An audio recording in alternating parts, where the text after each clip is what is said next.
నోయిడాలో ఓ shocking ఘటన చోటు చేసుకుంది.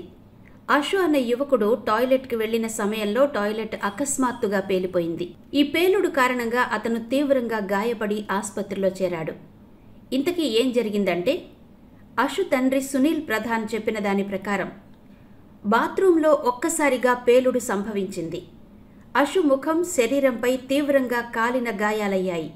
వెంటనే అతన్ని గ్రేటర్ నోయిడాలోని ప్రభుత్వ మెడికల్ సైన్సెస్ ఇన్స్టిట్యూట్కి తీసుకెళ్లాం. అక్కడ డాక్టర్లు 35% కాలిన గాయాలున్నాయని నిర్ధారించారు అని సునీల్ ప్రధాన్ తెలిపారు.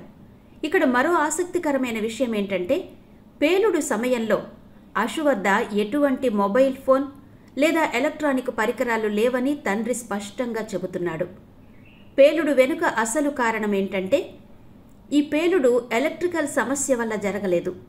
పేలుడు తర్వాత కూడా ఇంటిలోని ఎయిర్ కండిషనర్తో పాటు అన్ని పరికరాలు సరిగ్గా పనిచేస్తున్నట్టు కుటుంబ సభ్యులు చెబుతున్నారు. దాంతో ఈ పేలుడుకి అసలు కారణం టాయిలెట్లో మిథేన్ వాయువు జమవ్వడమే. ఇంట్లో డ్రైనేజీలు మొరాయిపోయిన కారణంగా మిథేన్ వాయువు టాయిలెట్ బౌల్లో కుదురుకుపోయి ఉండొచ్చు.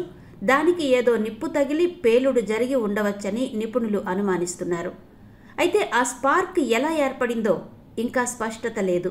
అషు పక్కింటి వ్యక్తి హరీందర్ భాటి మాట్లాడుతూ, ఇక్కడ పాత పైపులు శుభ్రం చేయడం లేదు అని ఫిర్యాదు చేశారు. ఈ పేలుడుపై ఒక కెమిస్ట్రీ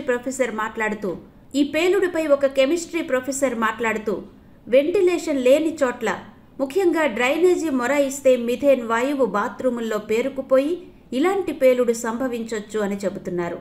మరి మీ ఇంటి బాత్రూమ్ సేఫ్గా ఉందా? ఒక్కసారి చూసుకోండి. ప్రమాదం ముందే గుర్తిస్తే మంచిదే కదా.